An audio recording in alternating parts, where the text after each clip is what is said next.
since 2005. You're listening to Gamertag Radio with your host, podcaster Hall of Famer Danny Peña, the always opinionated Paris Lilly, and from outside of the norm, Peter Toledo. This is Gamertag Radio.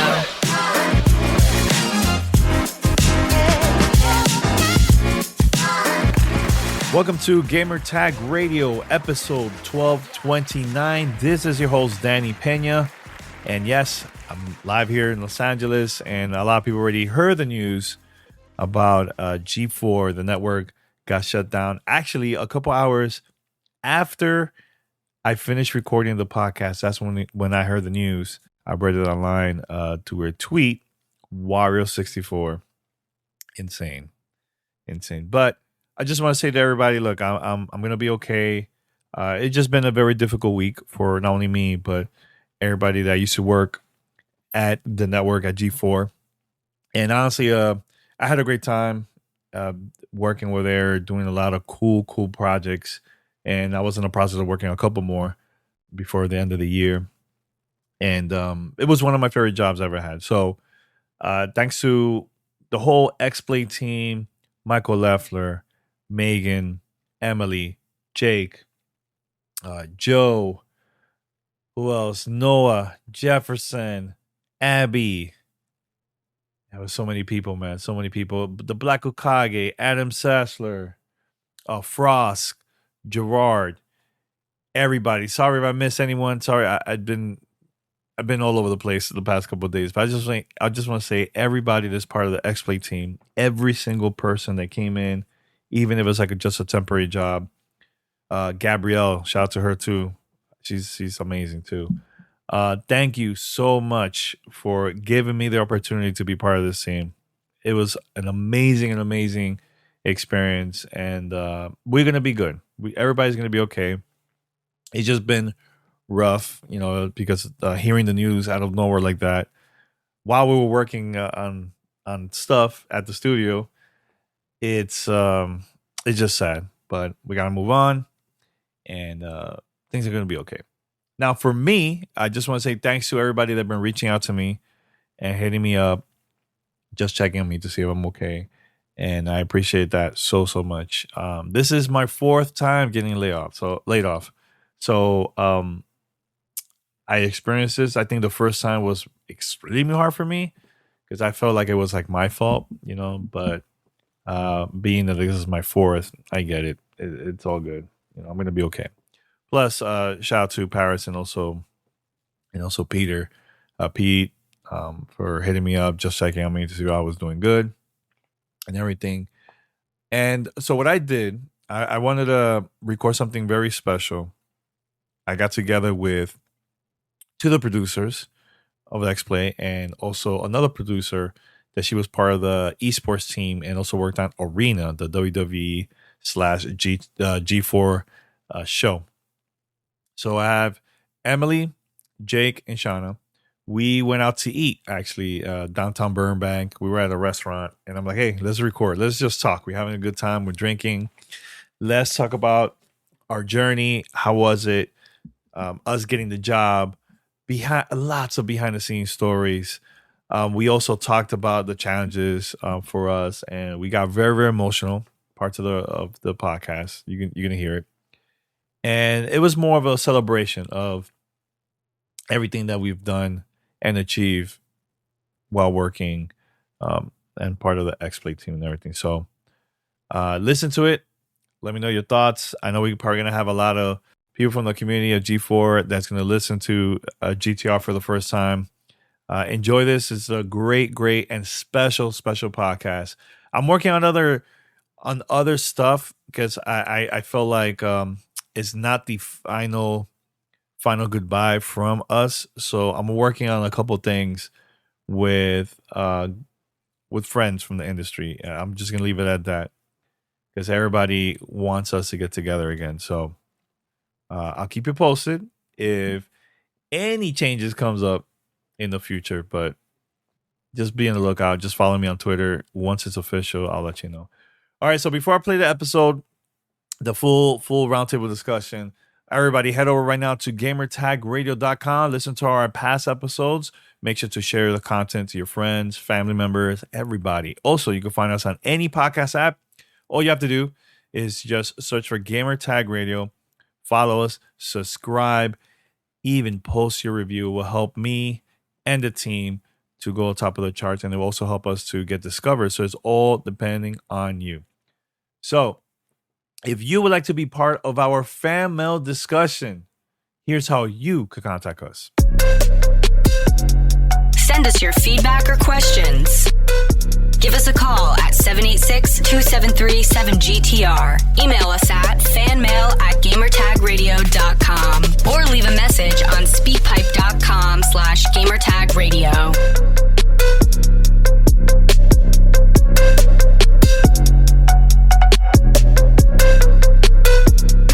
All right, so we're back here, and we're going to play the roundtable discussion about Xplay. Check it out. You're listening to Gamertag Radio.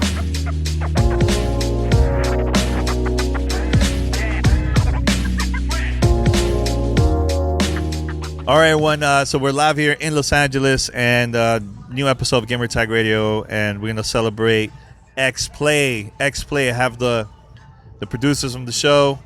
We'd like to introduce first. Oh, sure. Go for it. Hi, my name is Emily Rose Jacobson. I was a creative. I hate saying the word "was." The first time I've ever said that out loud. I was a creative producer for Xplay. I'm Jake Bennett, disgraced former creative producer for Xplay. No, welcome. Yeah, this has been a very tough week for a lot of people. Ever since we heard the news that the network shutting down, it was really, really tough for us. And we're the exclusive online, Twitter. Wario64 posted the news. Yeah, thanks for the heads up, Wario. We appreciate it. Yeah. We were trying to say that as a surprise, but yeah, it got leaked. It got leaked early. No, man, messing around. So yeah, we're going to be talking about behind-the-scenes stories about Xplay, stuff that we're working on, and stuff that unreleased content that we have never released. I don't know if we ever gonna get it or not, but we're gonna talk about that too. So let's start with Emily, because Emily was the one that started Xplay with the original crew, was with Megan and Leffler. I think Vanessa was also part of it during that time too. Yes, so I was brought on in June of 2021 during the Beach House days. Mm-hmm. That was when they brought on 4 producers. It was myself, Vanessa, Ian, and B Comp. So we were all kind of, everyone kind of was like all hands deck for those first couple Beach House streams. And then in about, I would say July, towards the end of July, they wanted to start breaking up the teams. And immediately Leffler and Megan were like, well, Emily's 100% Xplay. And I found that was honestly like the biggest honor of my life, was like being the main producer for Xplay. Vanessa split between Attack of the Show and Xplay, and then B Comp and Ian were in charge of Attack of the Show. So we were kind of trying things out. That's where News Speedrun was first born. That was during the Beach House days. That was a pitch of mine that I just like, because I love covering news. It's been in my blood. Mm-hmm. And so that was just a really experimental time. I think a lot of people have a lot of feelings about it. I love the Beach House because there was no pressure on us yet. So we were getting to try things. We got goofy. We got weird. And then when we moved into the building, that's when we started expanding the team. And Danny, you were one of the first people to come on. October 25th. Yeah. Oh. First day. Never going to forget I know. it. So close. I have a story how this whole thing went down for me. Okay. So October 2020, I was still living in New York City. And I got an email from Blair Herder. He was, during that time, he was one of the people that also launched the network, one of the executives, and he actually interviewed me. And that day, I only slept for like 2 hours because we were working on a project with this company, 368 in New York City, and we surprised a health coworker. He was the first person in the world to get to play the Xbox Series X, because I got it really early. That's cool. Yeah, so we did that.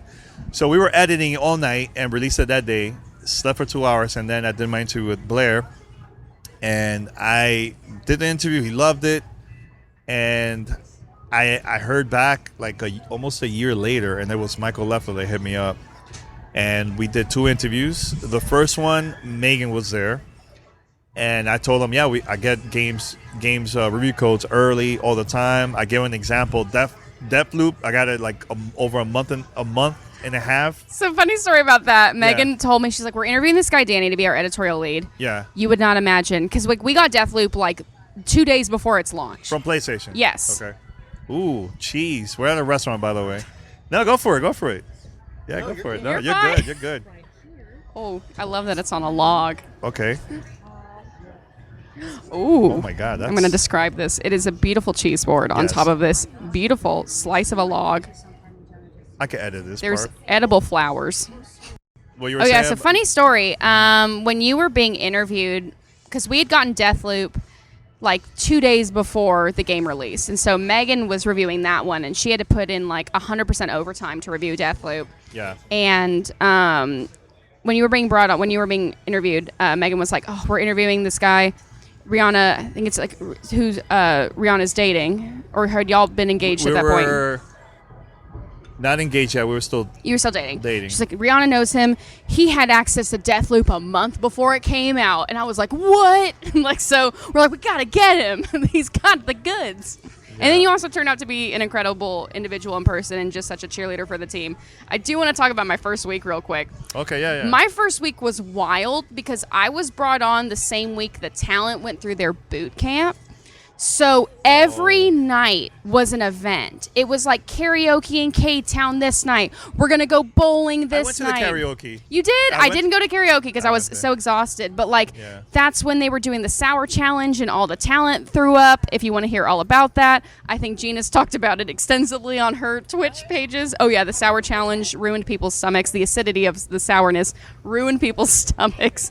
And it was so rough. But, yeah, my final night, my Friday night, we went to Wurstkirch in LA, and then we went to they rented out Ready Player One, which is a big barcade or just kind of an arcade. And I was just like, I did an escape room with Austin Creed. We were sitting around talking about Sonic the Hedgehog and just drinking, and I was like, this is the best job ever. And then we went to I think 82 is it called, like the pinball bar in the Arts District. I forget what it's called. There's a pinball arcade bar in the Arts District. We walked over there. I'm talking to Leffler the whole time. We did tequila shots with our executive producer, and I was like, this is the best. This is my first, this is the first week on the job. This is the best job ever. Is this what television is like? I'm so excited. That's awesome. Now, how you got the job, and how was your first week working? All right, so I had a show on another gloriously failed network called Geek and Sundry. And I hosted a show on there called Asinine Wisdom, and my producer on the show went on to be a line producer for for G4. And don't start a digital entertainment network. It starts with a G. Just don't do it. Anyway, he had gotten in touch with me about a year prior to everything starting. So he got in touch with me in around Thanksgiving of 2020. He was like, hey, I'm working for something. I can't really tell you what it is yet, but I think you'd be good for it. Can you send me your resume? Sure thing, man. And I don't hear anything for like a year. I don't even know what it's for. I don't know anything. So I'm actually working 2 jobs at the time. And I suddenly get an email from someone named Megan Lutz at G4 TV. And I was like, what the hell is this? And she was like, we got your resume. I'd like to interview you for a job as a creative producer. And I was like, is this real? Because my other concern at the time, I had these other 2 jobs. I was actually able to do them both from home. Yeah. And I was concerned, ironically, about the longevity of the work. And I was like, is it like around? She's like, yeah, it's going to be like a full-time thing. Went through the interview process, had to write a little sample, and then waited. I think that was about, Tuesdays when it was a Tuesday when I sent my writing sample. And then on Friday, I just sent a little email like, hey, I don't know if you need me to send anything else. Please let me know. I'm happy to do it. And she's like, yeah, I'm so sorry. I'll hopefully let you know something more on Monday. I said, okay, that's great. And 15 minutes later, she emailed back and said, okay, things are moving pretty fast, but we'd like to hire you. And I was like, oh, Yeah, that's awesome. That's awesome. Thank you. Thank you. Yes. Like even the crowd. Sorry, like, Emily need to catch excited up. about you. Yeah, very excited. Very excited. So anyway, my first week was strange. I get in there and sit next to this guy who tells me his legal last name is Zipper, and I'm like, all right, this is interesting. Emily and I realize about 3 days into working with each other that we have met before but did not realize it. And we both were on a segment that she wrote for Geek and Sundry. Wow, small world. Yeah. And that was crazy because I was like, oh my God, that's exactly who you are. It was mind blowing. So anyway, and my first week was just kind of like trying to figure out like, oh man, what am I doing here? What's my role going to be? Because, I was told we're really leaning heavily into comedy. Yeah. And that's my world. Like, I've always enjoyed video games. I love playing video games, but I would think of myself more as a comedian who plays video games and not so much as like a gamer who's funny. Yeah. You know what I mean? Yeah. And I remember my first little bit there, I was like, I am so out of my league. I felt so... Really? I didn't get that vibe from you at all. I felt imposter syndrome bad because I was like... You mask it so well. Well, I had to because I was afraid I was going to lose my job. So what was like your first project that they were like, we want you to do this? Or was it you like, hey, I could No, the first thing they gave me was they were like, can you do a research piece about the metaverse? And I was like, okay, sure. And they were like, write it up to me. I think it was a Tuesday. And Megan said, can you have this written to me? Can you write this? Do a research piece about it? And I said, sure. When you need it. She said, can you get it to me by, a week from today? And I said, sure. And the next day I said, here's the first draft. I was like, here's the first draft. What do you think? And she was like, oh, okay. And that was the first piece that I worked on, and that was the first thing. It was weird having Adam Sessler read stuff that I wrote. Oh man, like I was just on the phone with him the other day. We were just he wanted to check in, and I was telling him because my first thing I ever did was they were like, I sat down on my first day. They said, great, you need to produce a video like by the end of the week, and I was like, okay, like I hit the ground running as we all did. So mine was with Gay Gaming Crows. Because it was for Pride Month, so it was with the GGP. So we had this wonderful guest, Emma, on. I remember that. Emma May Lee. And Sessler, and we talked about, like, queer games. And he was a huge fan of Gone Home. Gone Home's one of his favorite games, so it was really fun to produce that. But the first piece I got to, like, really write was, because Leffler and Megan, they like, what games do you like? I was like, well, I love Fallout. And then Megan, at that point, was like, it looks like the SEO is very high on Fallout. So I went up to Megan and Leffler, and I said, I've been playing Fallout 76 throughout the pandemic, and I think it's gotten pretty good. Can I write a video about it?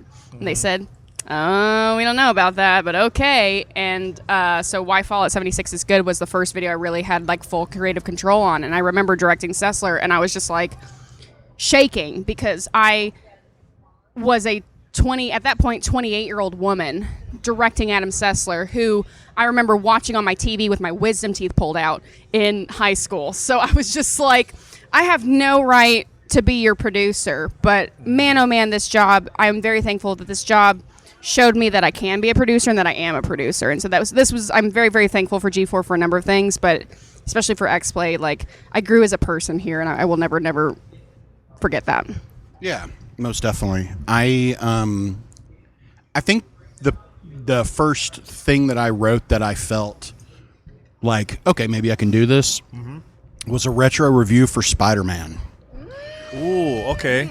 That was the first thing that I wrote that I was like, okay, maybe I can do this because it was a game that I loved that actually brought me to tears at the end of it.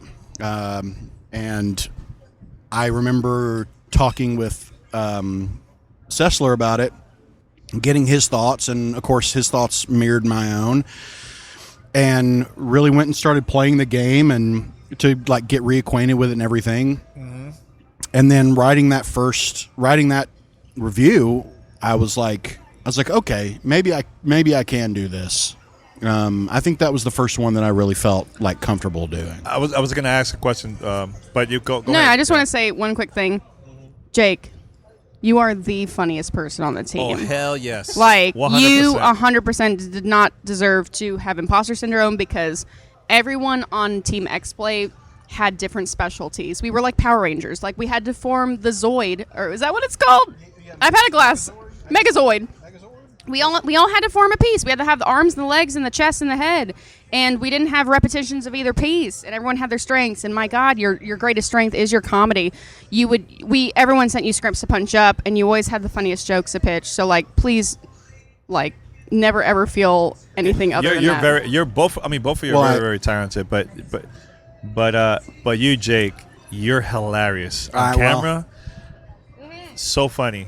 I appreciate it. Especially when you did there was 2 videos that stood out to me. One of the Saints Row that we did that together. Yeah, Saints Row was fun. And Ninja Turtles.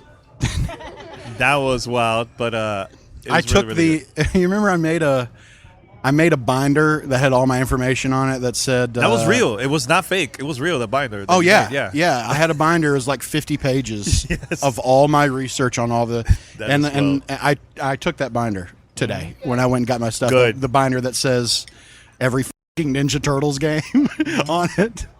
You know, I want to mention this because a lot of people don't know this, and there's probably YouTubers that they're thinking like, man, why they need a team to review a game together? And as a producer, why it's important for multiple people to work on that game. Like usually when I request games from companies, I go 2, 3, sometimes even 5, depending what it is, because I want us to have all of us to be on the same page, and we can have different opinions on the good and the bad, and even the funny about the game. I think that was the biggest thing, is being able to be like, and there were a few games that I did this with where I'd either be like, can someone else play this game and tell me it's as bad as I think it is? Yeah. Like it was, Crossfire X. Crossfire X was the worst one for you. Was the worst one I played, and it wasn't even close. And I was like, and I remember going to TBH and being like, this game sucks, right? It's not just me. He's like, no, it's bad. But like that was why, because we would all want to be sure we were on the same page, because it was, and of course the person who got most of the say was the host, because they're the ones putting their name on whatever we, and the host would play it. We would all discuss it. We will all decide as a group the rating 1 through 5. Mm-hmm. I think the ones that got 5s, it wasn't that many. I know The Quarry got a 5. Spider-Man got a 5 if we're counting Retro. Spider-Man got a 5. Was there any other game that got Inscription? Inscription Easily got a 5 out of 5. One of the best.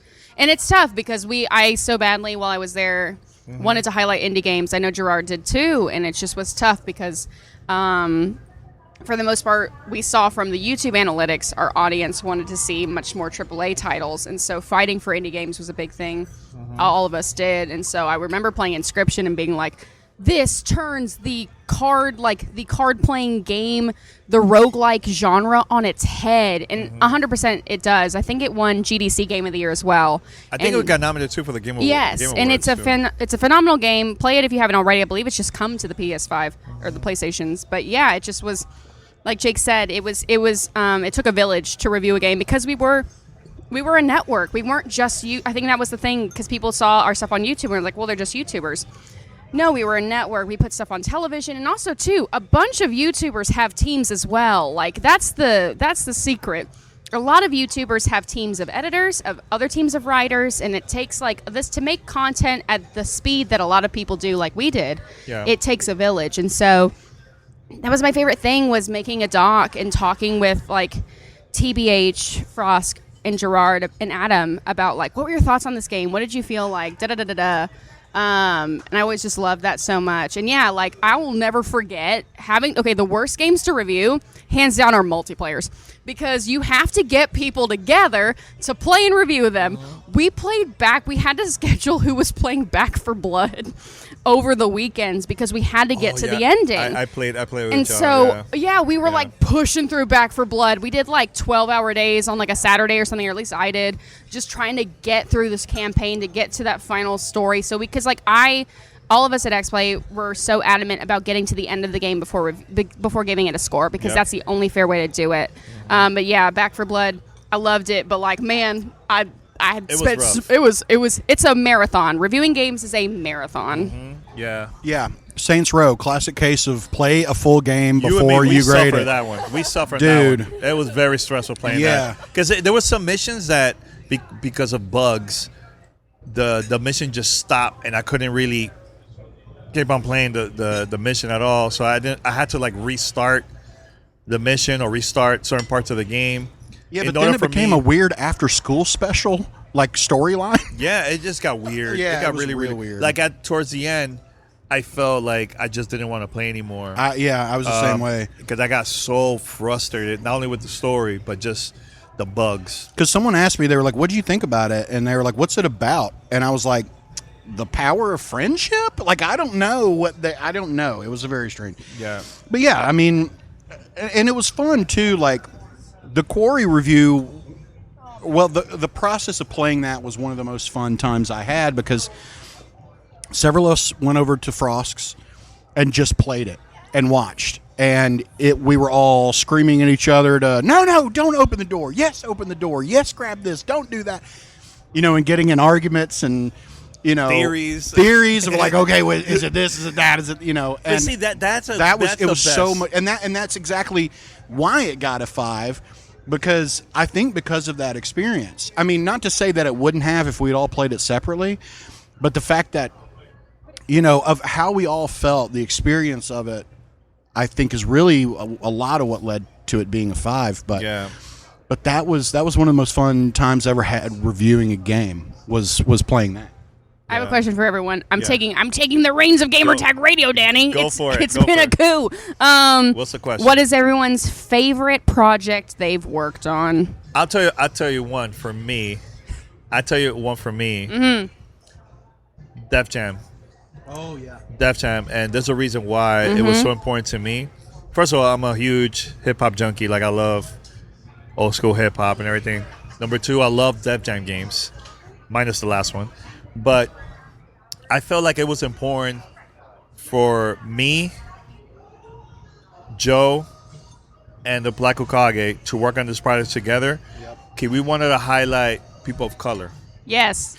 That was like very, very important. And I didn't want to do it like, let's release it in February. No, we're going to release that after. Release it whenever the hell. Whenever, yeah, not during the month of Black History Month, So we worked on that project originally, and nobody knows about this publicly, but originally I was going to have a bunch of rappers that were in the game. Mm-hmm. I was talking to Slick Rick's manager. I was trying to get Redman. I was trying to get, I think, Method Man or somebody from Wu-Tang. I can't remember exactly. David Banner was the one that was like the quickest to get. We did that interview remotely. And I remember he was having a conversation with Black Hokage, with Corey. Right. And there was something they were talking about, like their path and growing up, because he used to be homeless, right? And not Corey, but David Banner, right? Corey got so emotional. You'll see him in tears if you watch the video. You see him crying during the interview, because it really touched him, like the conversation, and it felt that's when I'm like, I watched it live. And I said to myself, I did my job. That was like the moment where I feel like that's what matters. That's what's important in this industry. Not the clicks, not the controversy, not the reviews, but like projects like that. The real stories, the personal connection. Yes. The fact that, man, I love Team Xplay because we were all so different, and that's what made us so strong. Like, hands down. Yeah, and you know what? I'm not gonna lie. Like, I got frustrated, seeing the negative news and anything that happened with us. Like, I felt there was not everybody, but there was people that didn't want us to succeed. Exactly. But when I got to see a lot of the negative news, that made me a stronger person for me and for my team to do and create dope.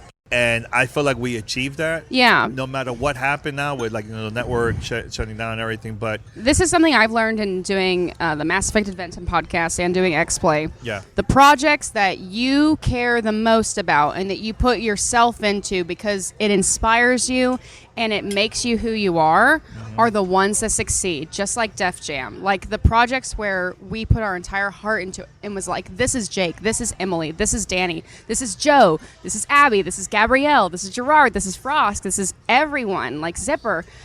Those are the ones that really soared because you could feel the personal connection to them, and that's why like Def Jam was just such a phenomenal piece. Shout out to Joe, shout out to TBH, and of course shout out to you, Janny. Yeah, and shout out to Joe for releasing the last video of Xplay. It was the weekend. Joe killed the network. Yeah, he killed it. It was so good. He killed the network. please watch The Weekend in Metal Gear Solid if you haven't already, because I was messaging him about this, and I know he was worried because he was like, well, all the trolls are now going to attack my video. But I said, what a video to go out on, because the message, I'm going to spoil his video, but please go watch it. Yeah. The message at the end of the video is, I'm going to get teary. You don't have to be the next this. You don't have to be the best this. All you have to do is be the best you. And like, man, oh man, like if anything, what a great message for Xplay to go out on. I don't even know what our next video was supposed to be after that. I think it was the Ghostbusters review, wasn't it? That I was working on. Can we talk about the Ghostbusters? Yeah, So let's do it. We were working on this major project with Aphonic. Real quick. Yeah. Didn't get to answer favorite project. Oh, what's your favorite project?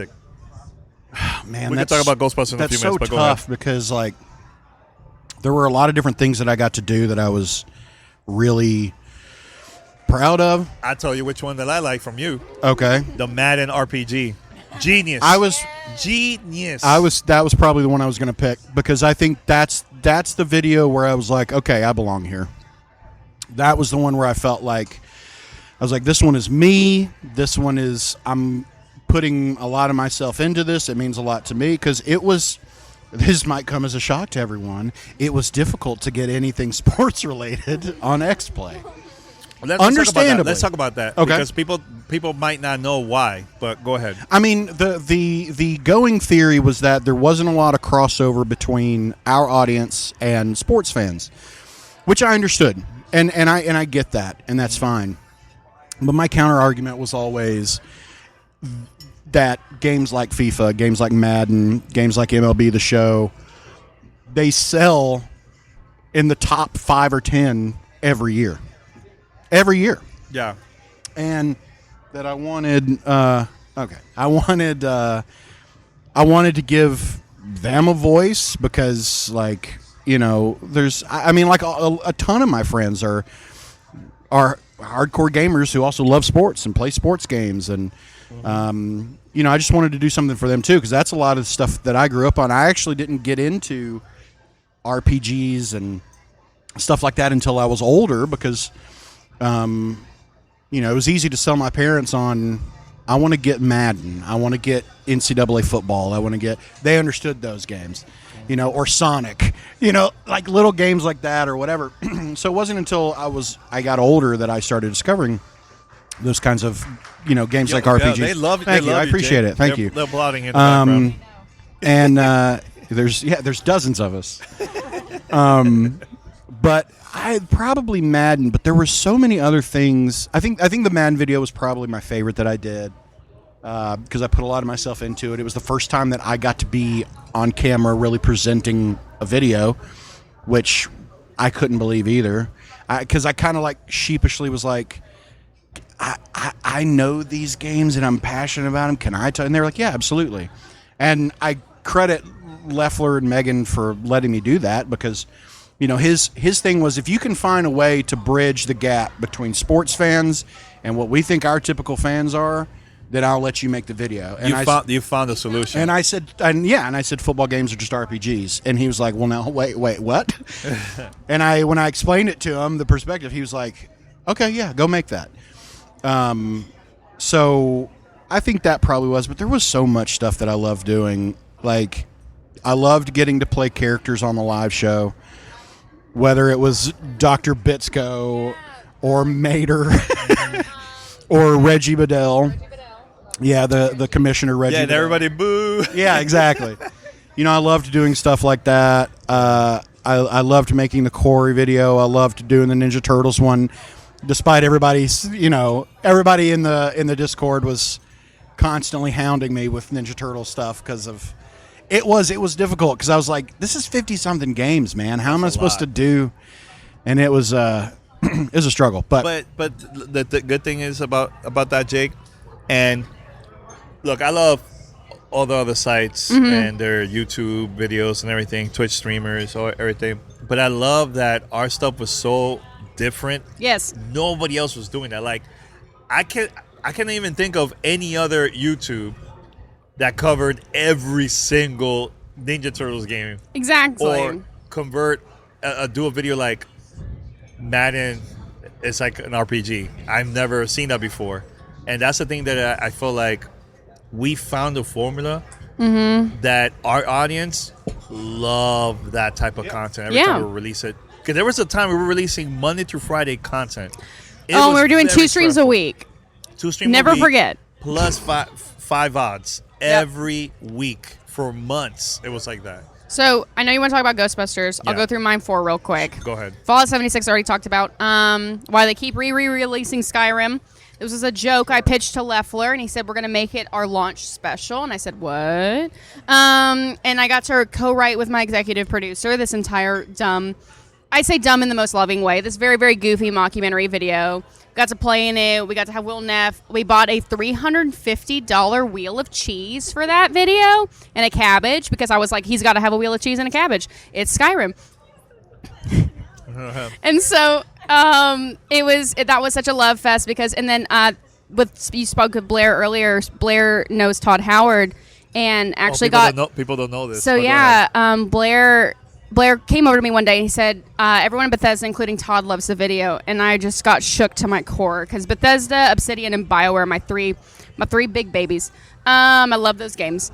And so I was like, oh my gosh. And then later on, like the next day, he comes to my desk and Danny was sitting right next to me. And he goes, Emily, there's somebody I want you to talk to. And I'm like, okay. Video. I turn around and Blair has a video call on and it's Todd Howard. And so I'm getting the video call with Todd Howard. And he's like, hey, Emily, it's wonderful to meet you. I just want to tell you how much I love the video. How's Xplay? And it was the best acting job of my life. That was my theater. That was my college theater degree paid off. I talked to him. Yeah. It was such a fun, fantastic conversation. I was getting to talk to Todd Howard. And then she was a puddle for the rest of the day. Yep. As soon as that phone call ended, I melted. I could not cry in front of Todd Howard, but I did afterwards because it was just such proof that what we were doing was special, and the people around us thought what we were doing is special. And just having Blair didn't need to do that, but he did, and that meant the world to me. So it was that video, Cyberpunk 1 year later, crazy good video. That was a video where I really kind of did my best journalism work, and I loved it to pieces. We did a super fun, goofy 77-second recap of Cyberpunk, or the release, and then just dove into, because no one had done that yet. No one had put the pieces together of everything that had happened that year, and so we were kind of the first on the scene. And then my last one was the Reggie Fils-Aimé interview. That was such an honor to help produce. I mean, remember when Danny, you told us we're going to get Reggie, and I was just once again shook to my core, to have interacted with Todd and to have interacted with Reggie. I'm so thankful for the experience, and yeah, it just was. I got to meet Reggie at the Game Awards, and he came up. We were talking, and he's like, "So how is Xplay?" And I was in my head, I'm like, "Oh my goodness, Reggie Fils-Aimé is asking me about my job," and that was so surreal. Yeah. But thank you, Danny. I mean, a lot of these opportunities were allotted thanks to you. Yeah. Go ahead. I was going to say something. Well, I was just kind of thinking another one that I really enjoyed was our video. We deserve better basketball games. Oh that I my did God, that's an with iconic Joe video. and the Black Hokage. Oh, yes. Which, let me say, I loved working with those two guys so much. And when Same. we got to do like the one hit wonder game, the one game wonder videos with Professor Choke and that kind of stuff, and anytime I got to work with them, I was always, I mean, I was always having fun. I was having fun with everybody, but it was really fun doing that one. And I'm bummed we didn't get to do a follow up on it because I think 2K gave us a better basketball game this year. Oh yeah. A lot of we were working on, Joe and I were working on a review of the new NBA 2K. Mm-hmm. And so, yeah, but I really enjoyed that one. That was a lot of fun to do, too. But there was I could sit here and talk about the videos all day. They were a blast to do. You know what? Before we go to the projects that we were working on, I want to say thank you to every company that I contacted. Oh, yeah. And here's the thing. Every company that I contacted, none of them asked me for money. None of them asked me for, like, viewership numbers. That's so great. It was more about the trust because I've been working with them for a very long time, and I just told them about Xplay, G4, and they were like, let's do it. Some of the projects that we were working on, which, man, it just hurts right now Heartbreaking. For me, yeah, I was planning to have Sonic Team to come to the studio. They were going to come from Japan. Because we were working on... Y'all don't understand, like, the level in which this Sonic special was going to be. God. The creator of Sonic Battle Adventure, possibly the father of Shadow the Hedgehog, some would say, was going to come to our studio in person to do an interview building up to the release of Sonic Frontiers. Oh, my God. Like, we were so stoked. I contacted a bunch of companies because there was a lot of big games coming out this year. We were talking with Activision for Call of Duty. I was talking to the team that worked on Callisto Protocol. I also was talking to the people that have been the developers that are working on High on Life because my pitch was, let's get Justin Rowland to come to the studio and we'll do a special. Maybe we could even invite fans so they could be at our gaming lounge and they could play the game and then meet Justin and we could create content. Because look, if anybody has seen the studio, thank you. If anybody's seen the studio, when you go in, this is an area where people could sit, and I was gonna have the developers on front to have like that's okay. Raven's trying to kill me. It's okay. I'll edit. I threw the microphone at your way so you could hear that. Originally, because I was pitching this to every single company. I even talked to Obsidian for Grounded. The pitch was, if there's a way we could have the fans come to the studio from all these games, the community come, they get to play the game, but they also watch a presentation or us interviewing the developers, and they'll be sitting down. They could also ask questions. Like, I wanted to do a major launch special for all these games, and especially Starfield and all these other games that was coming out next year. But it was so frustrating. Like, you know, I was even talking to a couple celebs that are working on movies and TV series that was coming out next year, or stuff that they work on this year. They were also going to come to the show. I don't want to mention the names, but we had bangers, big names. We had just broken down how everyone was going to review all the games. I was in the middle of reviewing new Tales from the Borderlands, which I mean, it'll be out after this podcast is out. I love it to pieces. It is a phenomenal game. Is it scheduled? I thought you meant it comes out tomorrow. I thought you mean the video. Oh, no. Oh, I wish. No. Okay. But no, we had everything scheduled out. We had all these specials. We had a holiday special. We had the Ghostbusters special, which is probably the greatest crime on this planet. I got to interview Enon Zur, and I got to interview the Grounded team, and so that was actually like my on-camera interview debut, and I'm absolutely heartbroken. Enon Zur is a fantastic, fantastic gentleman, the composer of all of the Fallout games from Bethesda. So, and Tactics. And so, Fallout 3, Fallout New Vegas, Fallout 4, Fallout 76, and Starfield. Starfield! Well, So this was the thing that I was doing, and you probably didn't even notice the team. So every time I had a guest or somebody coming to the studio that I know one of you guys, either a huge fan of that developer or person, I always wanted to. It's okay. It's okay. I'll edit. It's fine. I always wanted to have certain people to interview them because I know the interview was gonna feel like special. So, like for example, while I was working on getting Reggie, because that day I was at a conference, I did a sit down with him, fireside chat, keynote, fireside chat with him, and it was a great moment for us, right? It's GameSpeed, right? GameSpeed. Yep. GameSpeed Summit. But for Xplay, I was like, I know who is the person that needs to interview Reggie. I said to myself, and I even mentioned this to Michael Leffler and Megan, I want Golden Boy to interview him. And the reason is they both grew up in the Bronx in New York City.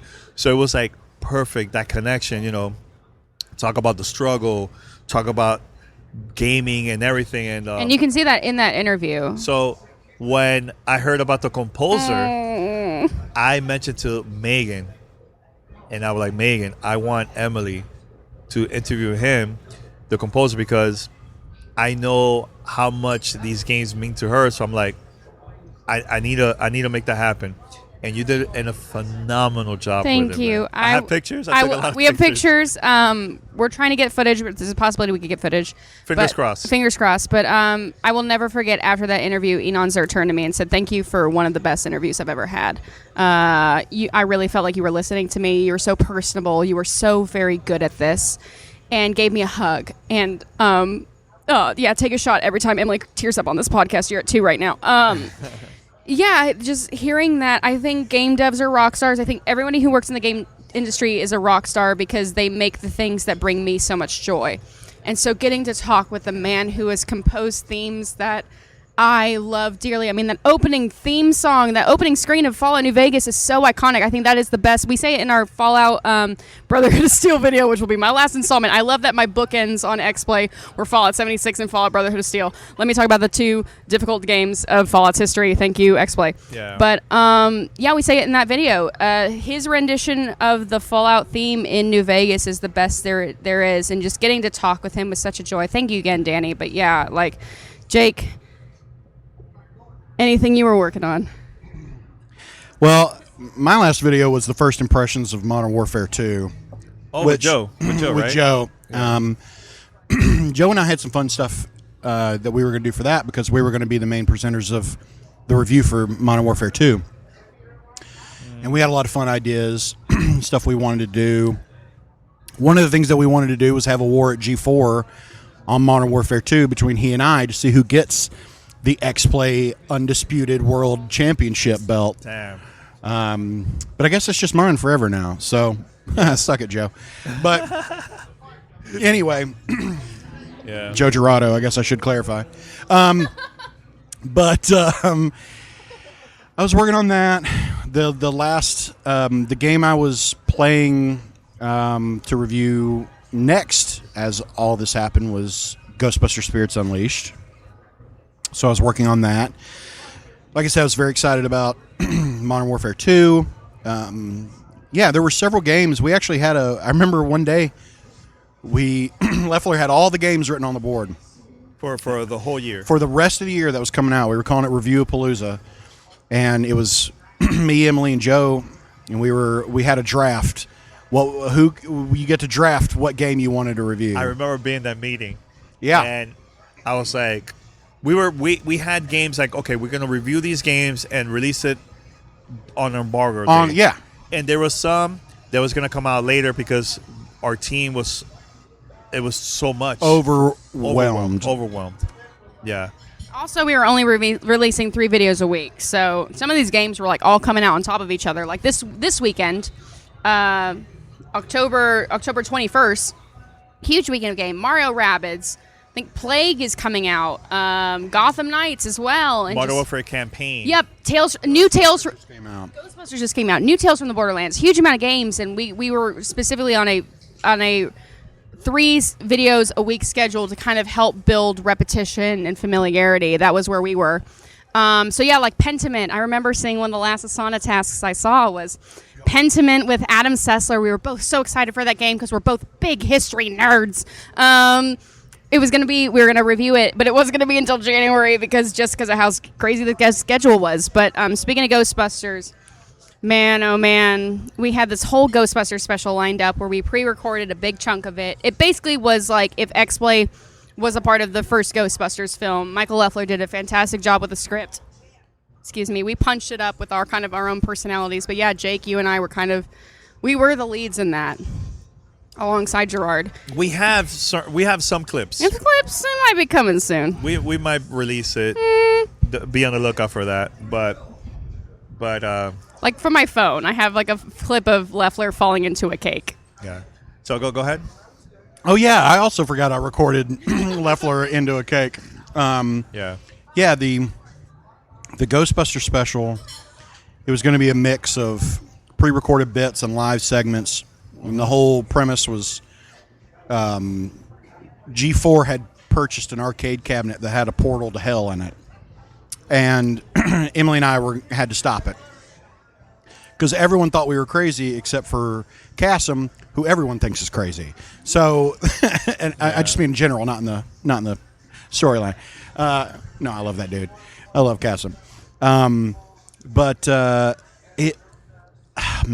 it was so fun. I got in there Monday, and we were shooting this the last week. None of us knew that it was the last week. So that week, we had live show, kickback. We're reviewing games. I had Telemundo that came to the studio again for their morning show. We also had casting, and you guys were filming Ghostbusters. Dude, we were there. Yeah, we were there 7. Yeah, we had 3 12-hour shoot days. The last week, Monday we were there at 7:30. Yeah, and we were there until 7:30 at minimum. The next day we had to be there at 6 a.m. 6 a.m. Oh my God! Why so early? Why 6? Well, a lot of it was scheduling conflicts with certain talent that we had to use, and we had to, because Tuesday we have 2 live shows. We have 3 if you count the feedback. Yeah, because feedback. So we had feedback, we had vibe check, and then we had kickback. So a lot of it was scheduling, and we were there. I don't think I got home until 9 p.m. on Tuesday, and then Wednesday we have another kickback stream. We're also at the same time, I'm working on a review, Emily's working on a review, Joe's working on a review, and then Friday, another 12-hour day of shooting. And it was a lot on what turned out to be our last week. Yeah. I'll never forget, I went into the VO booth late after it was like we wrapped shooting at 8 o'clock. I went into the VO booth to record because I was doing the Xplay linear intros VO. So I was today on Xplay, it's game time. That was me for a while there. And so I recorded the VOs for the next 3 episodes. So I recorded the VO for the next 3 episodes, and it was about 8:30. And I saw you two. You were still there. Shauna was still there. Shauna's here at the table with us. She's been a part of this the whole time. And Jake was sitting at his desk. And and I just remember walking out and being like, "See you on Monday. Have a good weekend." And just because we were doing so much that I could not fathom this happening to us in this way this fast. Where were you guys when you heard the news? When you saw the tweet? Jake, you go first. Wario 64 exclusive. Well, I'll tell you the course of events for me. I'll go through it quickly. Okay. I got a text message from a panicked Emily Rose Jacobson. Okay. That was I cannot get on Slack. And my first thought was, Emily, why the hell are you trying to get on Slack on a Sunday? Yeah. So anyway, I was like, I don't know. Let me see. Well, mine didn't work either. Shauna's didn't work. Yeah. And then we found out, oh, wait, we don't have access to Google Docs. And when see, that was a mix because I had access on my phone. This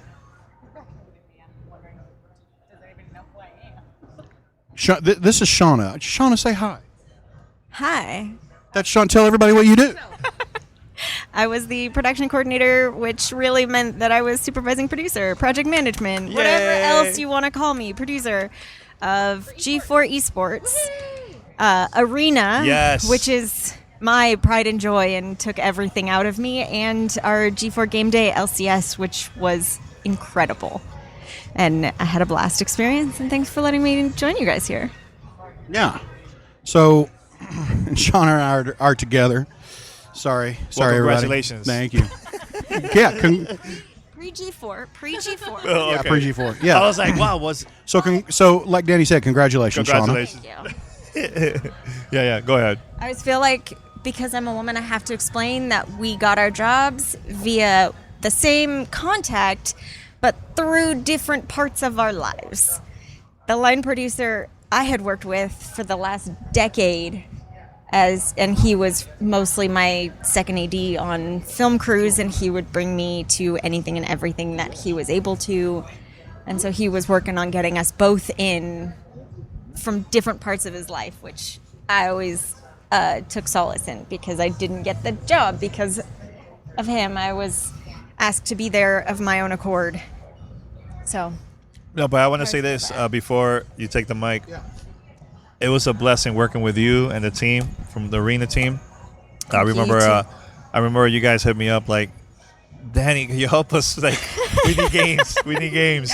And I said, let's do it. I don't mind. Like, I'm a team player. I wanted the network to succeed. It wasn't. So did I. It wasn't like a competition thing or anything like that. So Trey would hit me up. Brian would hit me up. You. And it was an honor for me. Like, when I got to see the first few episodes, I'm like, that was me. I was part of this too, about the games, you know. Because what I will usually do, people don't know this, is I'll contact publishers for them to give us a license, like, for us to air their games on cable, linear. Like, digital will be fine. Like we could do this, but it was very complicated when it comes to linear. Yep. So I had to contact every person just for one game, multiple people for just one game, and we made it happen. We got all 12 games, 12 episodes for the whole season of Arena, and it was an honor for me to be part of that project. So just want to say that. We appreciate you because of your hard work, and having those contacts were amazing. We were hoping to show more and more of the gameplay because we were getting a little bit more of the leniency. So we thank you. But at least we did it. We did it, right? I'm proud of the episodes that went up, and I hope you are too. And watch it. Please watch it. Go right now. Please watch. Yes, it's G4's Arena, but it is partnered with WWE, and it was my blood, sweat, and tears, as well as my entire team's blood, sweat, and tears. And that show is so much fun. It was wild. I never watched it live. I always wanted to watch it live. I didn't have time, but yeah. It was an experience. It was such a blast. I'll tell you one thing that happened. I watch wrestling. Yeah. I've always been a huge fan of Becky Lynch. I got to meet the man. Yeah. I held it in, but I got to meet the man. Let me tell you. And Bailey. And I was so walking. And I love I always wanted to meet Bailey. Oh, yeah? Bailey? Always. And Sasha Banks. So those are the three, like. Yep. So I'm walking, and I used to, every time I pass by, I say hi to the makeup artist, Felicity. She's always there. Oh, Felicity is wonderful. That's the homie. She's super cool. Yeah. So I was walking by, and I'm like, hey, Felicity. Oh, my God, Becky Lynch. I'm a huge fan. Like, I usually don't get nervous with people. I got really nervous with Becky Lynch. And she's like, oh, thank you so much. She was the sweetest, though. Sweetest. I was like, that's it. I did my part. Yeah. So I went to my desk. Jake was there. Joe was there. I'm like, that's it. I should just not work anymore. Like, I made my day. I met Becky Lynch, and that's it. It was done. It was awesome.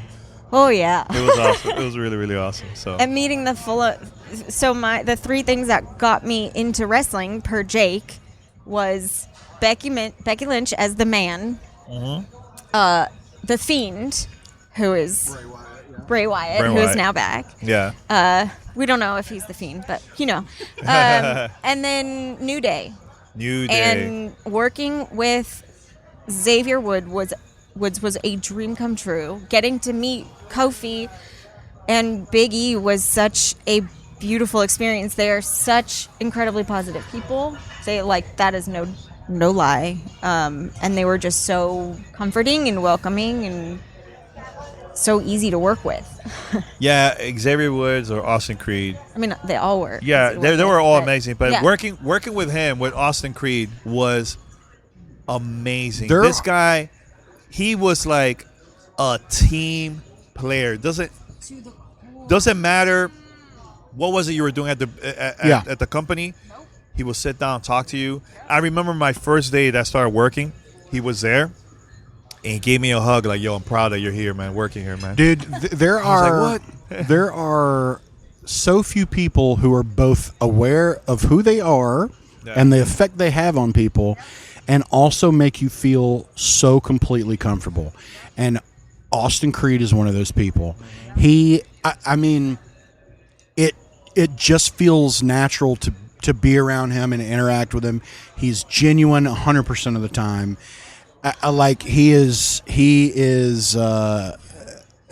He's an incredible dude, and he deserves everything he's gotten and then some. Very professional. He's fantastic. And I would love, we would stream in a kickback room. He would just show up. Oh, just random, just hey, jump what's up, in. Guys? I'm like, whoa, Austin, what's up? So. The fact that he even just remembered my name, was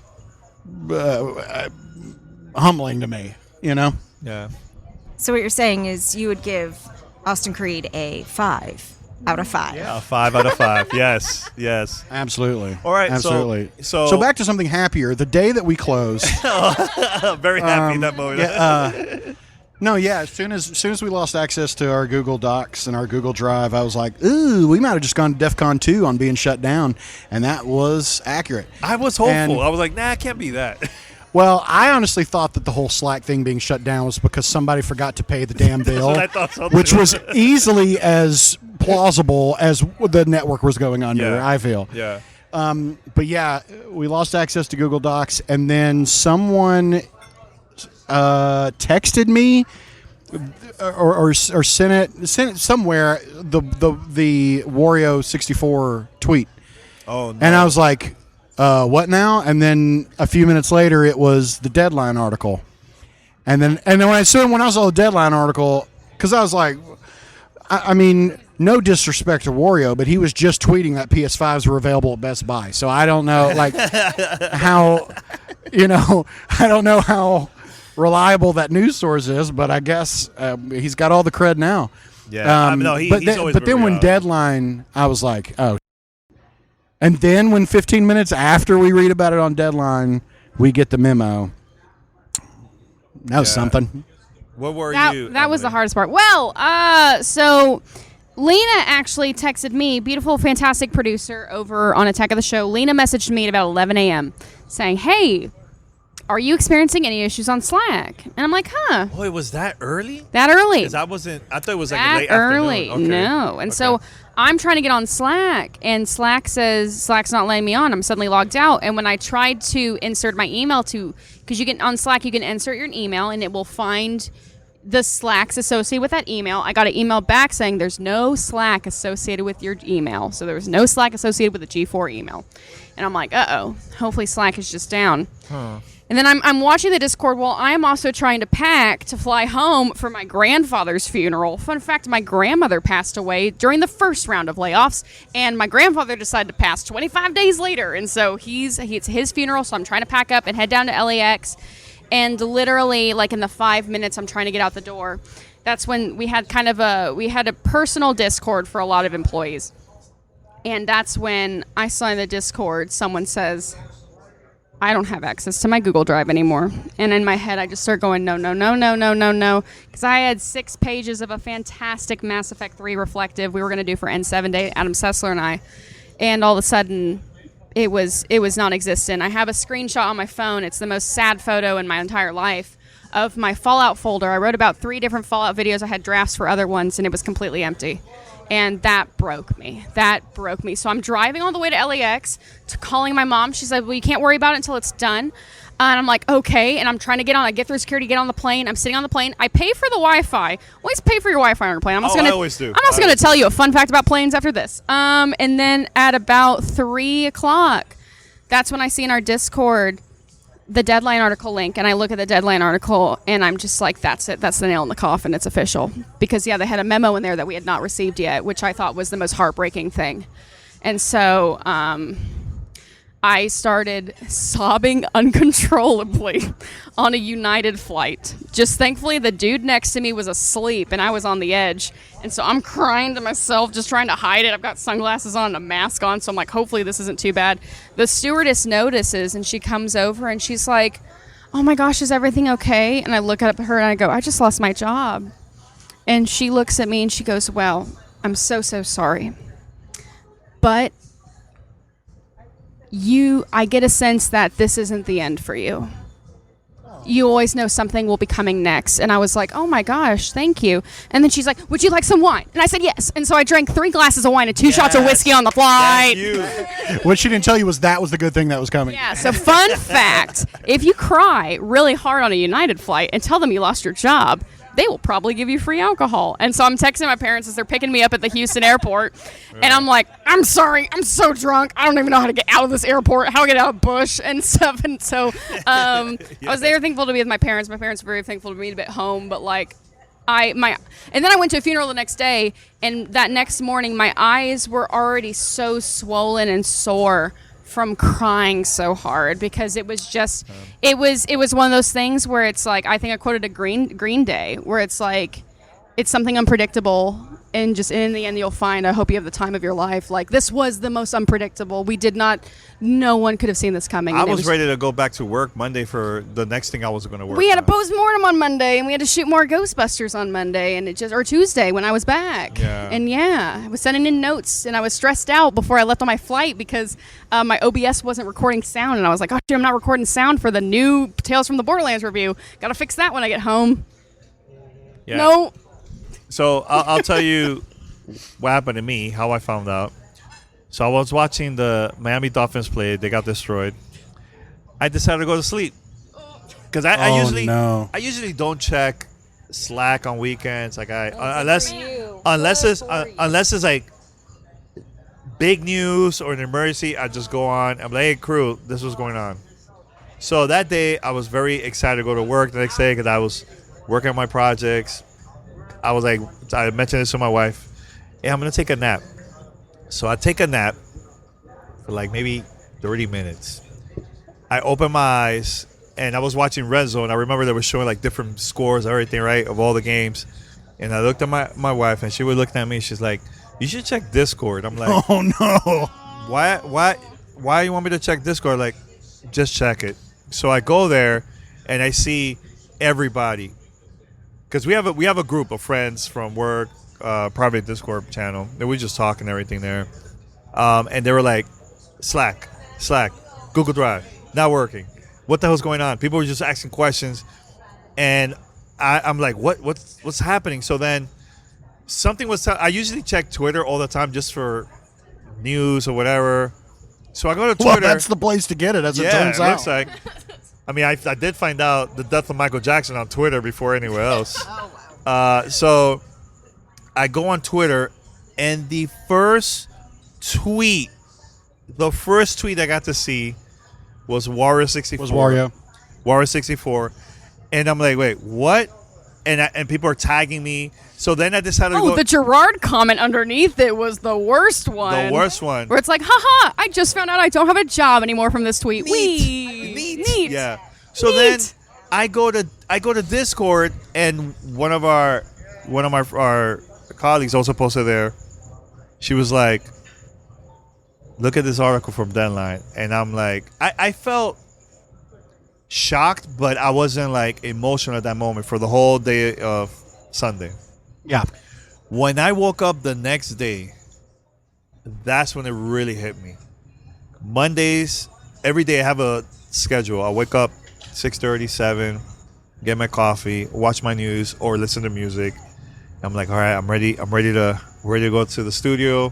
So I usually leave early. So I get there sometime like 8:30 in the morning, talk to everybody that's there, say good morning, whatever's happening that week, I'll tell them, hey, this person is coming.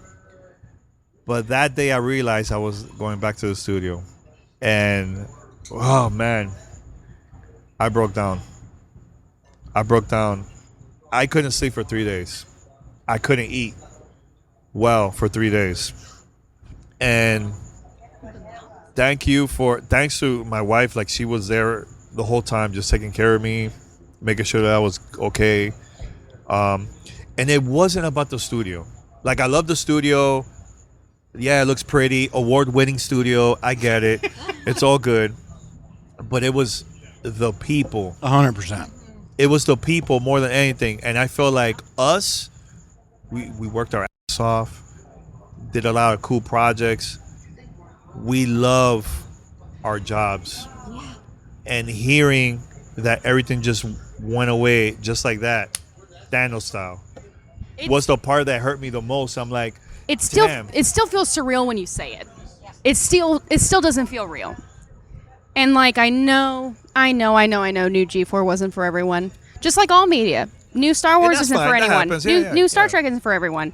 But that doesn't take away from the fact that every single person put their blood, sweat, tears, weeknights, weekends, weekdays, overtime into making this stuff. And we cared about it so much. And just special thank you to everyone who watched it, who's reached out to us, who loved it. Our Discord, oh my gosh, within hours the Discord turned into thank you note Discord, which was I have a lot of those screenshotted because it really meant a lot. Like G4, I think it's two. It was we were in an uphill battle because we weren't just any other startup. We were a legacy startup. So the cards were not stacked in our favor, but gosh darn it, because we were a legacy, everyone had even more higher stake. Like, the stakes were even higher for everybody involved because, for the most part, everyone who was on part of that team remembered G4, was impacted by G4, was influenced by G4. Who they grew up because of G4, like 110%. So just thank you. Yeah, honestly, it was one of the best communities I've seen. Every time we'll go live, they'll make these memes so quick that I'm like, I'm impressed. Like, wow. Very impressed. Like, someone has reposted the meme of Mater at January 6th. No. Yeah. Because you just posted. Because I just posted and it's and there's you next to me, so that's great. Apparently was my fake Disney Dreamlight Valley character. So Disney Dreamlight Valley was apparently at January 6th, according to the chief. That is wild. And that was made by the community. Wow. Yeah. Nah, but honestly, like, I just want to say this, like, working over there was the highlight of my career. I've been around for a very long time. I never felt this way. Yeah. Try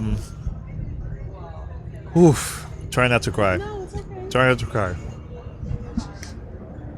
This company was far more a family, as cliche as that seems.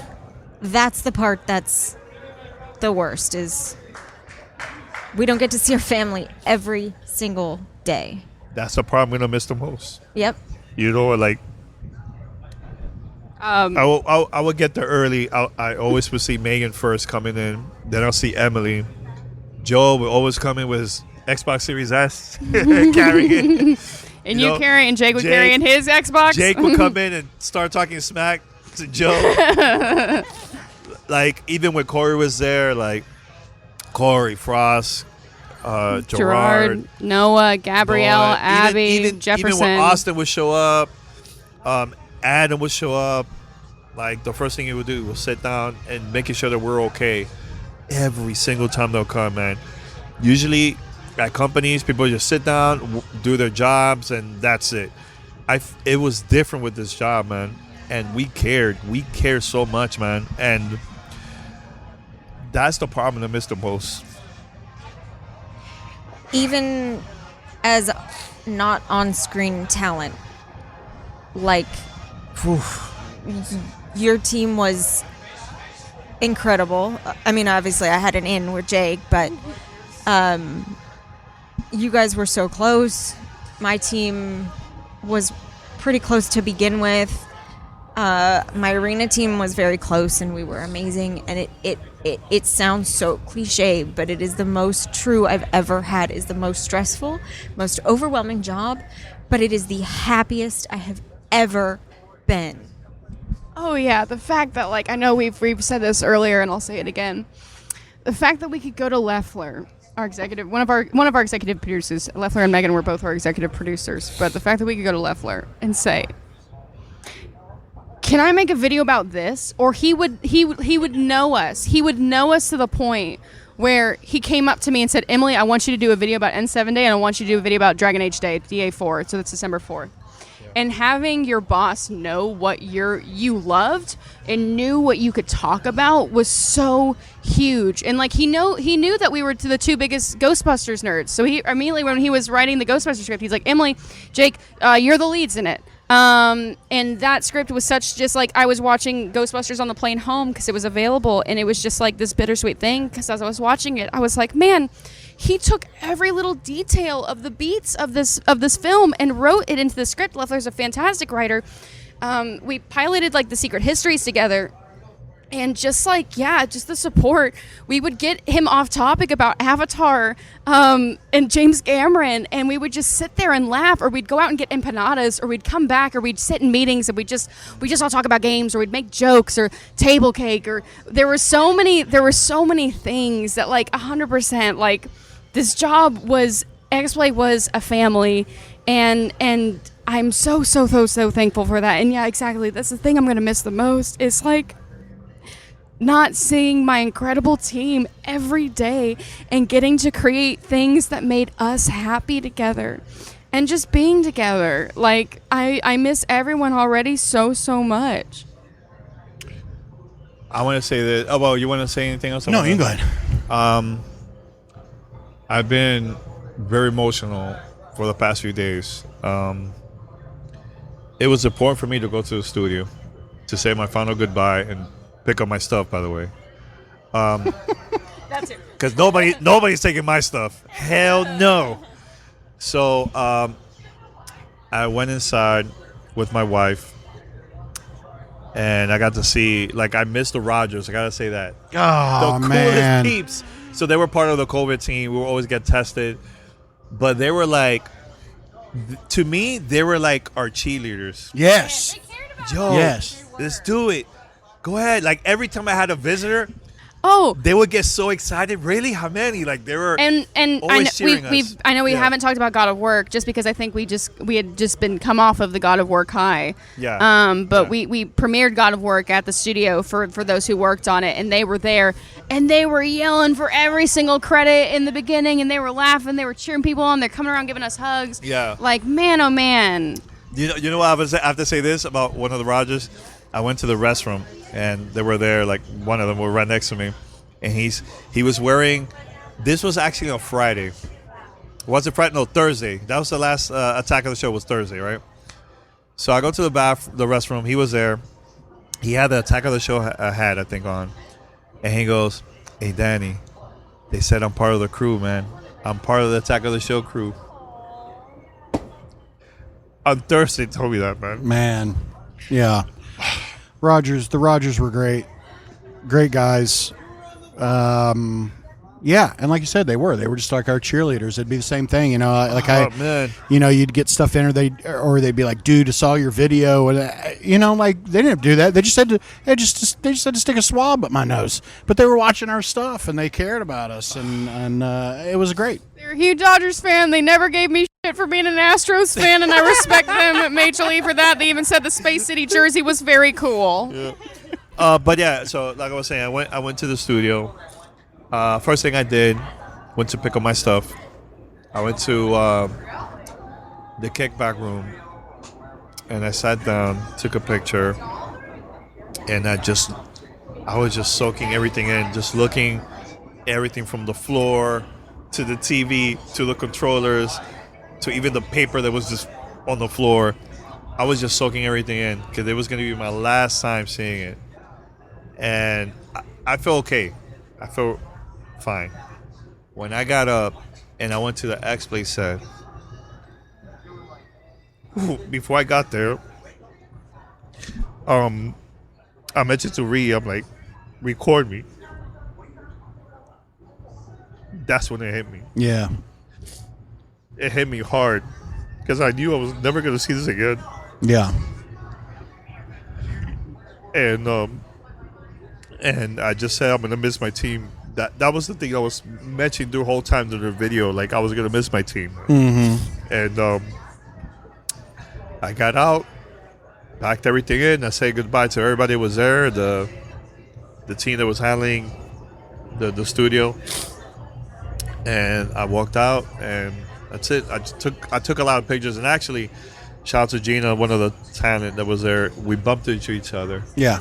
And I told her, you want to come with me to the set together? She goes, let's do it. And I also recorded that video. And I took her to the Xplay, not Xplay, to the Attack of the Show set.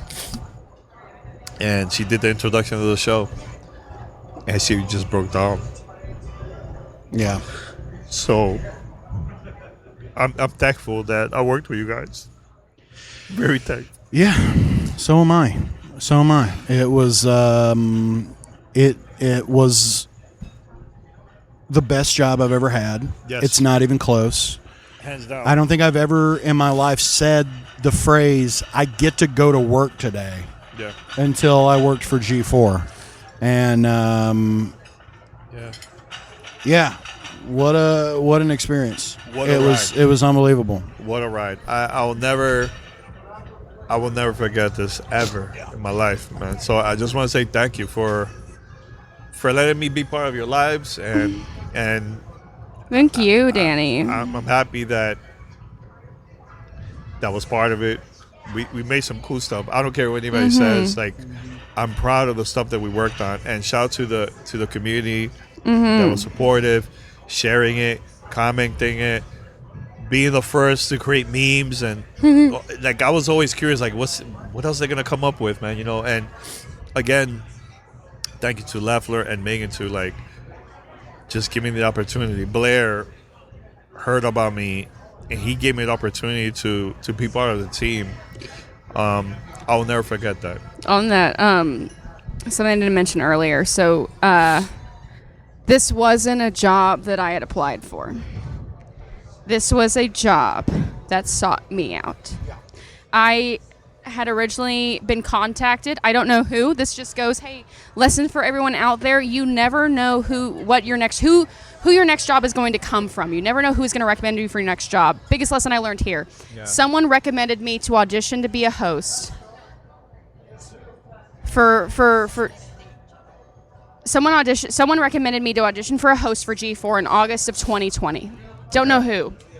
And so it was the biggest joy of my life. Holy cow, it was an hour-long interview. I got to just talk. I talked about how I created an Oregon Trail live-action improv show and did a fake sign-off of what I would do, and I had a lightsaber in it.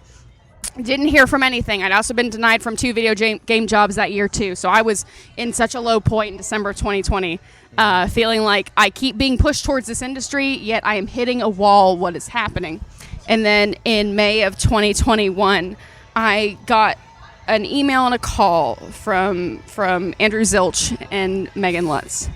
And it was, come build G4 with us. And I remember pacing in my kitchen, just being so shocked and honored and like thinking, who am I to be anyone of importance that could make this happen? You're Emily f***ing Rose Jacobson. Yes. That's who you are. That's who you are.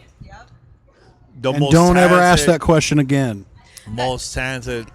And that's what that I know. And that's what that job taught me. I learned badass is who you are. And that's what this job taught me. And so it just was such an honor to be invited from the get-go. And it hurts so much because I love the people here. And just like everyone here, I put a piece of my heart and my soul into everything I did because I believed in it so much and I loved it so much and I loved the people I was working for, and I made content for them and I made content for me.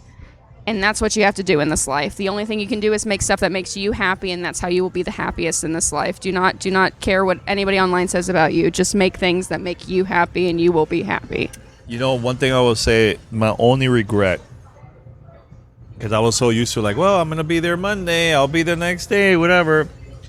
We never took a picture together. We never had a group photo. The closest, there's two moments that was like the closest.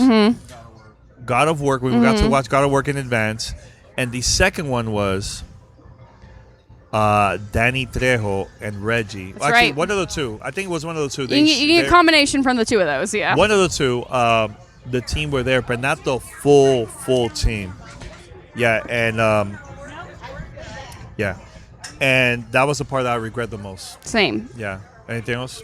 That's it. I mean, just thank you, Danny, for bringing us on, and thank you so much for being such a strong heart in this team and for advocating for us and just standing by Xplay no matter what was thrown our way. I will always respect that of you. A lot of people, like we said, didn't really want G4 to continue, and you have been in this industry for so long, you did not care what other people would say about us. You were our biggest advocate internally. You're our biggest advocate externally. And I will always be forever thankful for that, because you need big cheerleaders in this industry like this. And my life is better because of everyone at this table and because of everyone at Xplay. So thank you. Thank you. Jake? Yeah. I don't know. I feel like I should say something witty or, but no, I know. But I just like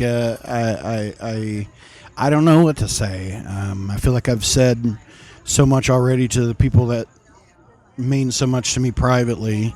I don't think I got to say thank you to all the people who kept us going as long as we did. All the fans, all the strangers who have said incredibly nice things to me on Twitter or on social media, or who were in our chat, who knew me by name and were excited to see me, who left nice comments on the YouTube videos.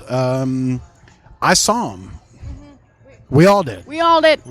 And thank you. It really, really meant a lot. Yes, it meant a lot. That's not how I find my gratification. Usually I'm kind of, if I'm proud of something, I'm proud of something, and I could give a damn what anyone else says about it. Yeah. But it was nice to see other people appreciate what we did. And it was truly a team effort. Everyone worked their ass off to make something special and to make something that people would enjoy. And if there were more of that in this industry, I think it would be a better place. Definitely. Do what you're passionate about. Find good people, gravitate towards them, and don't let them go. And, my dad always used to like to say, tough times don't last, tough people do. And I think we're going to last for quite some time. Ready for the next chapter. You want to say something before we wrap it up? It's okay. Yeah, go for it. Yeah, Shauna, go for it. This has been the absolute best time of my life. I have met some of the most incredible people, and I am forever grateful. I think I'm still pretty numb with the shock of it, even though Friday I think my gut was trying to tell me that I needed to take advantage, because I think I knew after they postponed Arena. I think my gut was talking to me. There are not enough good things I can say about everybody that we work with, but what I am trying to cling to is that this experience has primed every single one of us to go get bigger and better jobs. And every single one of us came out with far more credits than what our titles called for. Mm-hmm. Volunteering every day of my life for the past, 11 months? Almost 12 has been a pleasure. I've loved every esports tournament that I worked on, every LCS show, every Arena episode, and it's the most gratifying work that I've ever done too. Challenging, but gratifying. And I'm beyond grateful. Yeah, you want to say something else, Jake? I was just gonna say, I think if no one takes anything else from this, it's just know that. Well, if I take anything from this, it's to know that I am and forever and always will be your Xplay champion, Joe. I just want you to remember that. God.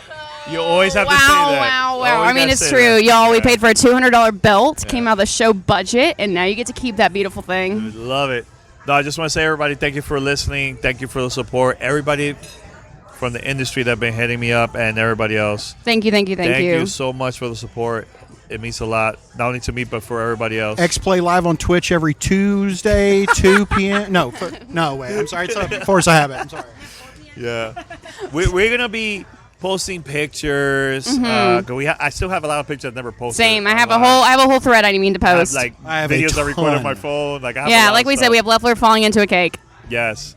So stay tuned for that, and thank you for listening. Thank you. Thank you for the crowd in the back. Thank you. Yeah, Xplay forever. Yes, there you go. They All knew. Right, until next time, we're out. Peace. Bye. You're listening to Gamertag Radio.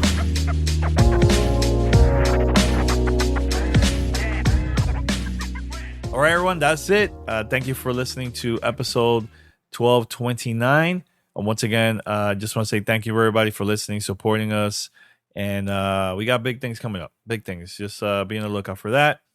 And that's it. Until next time, everyone, I'm out. Thank you for listening. Peace.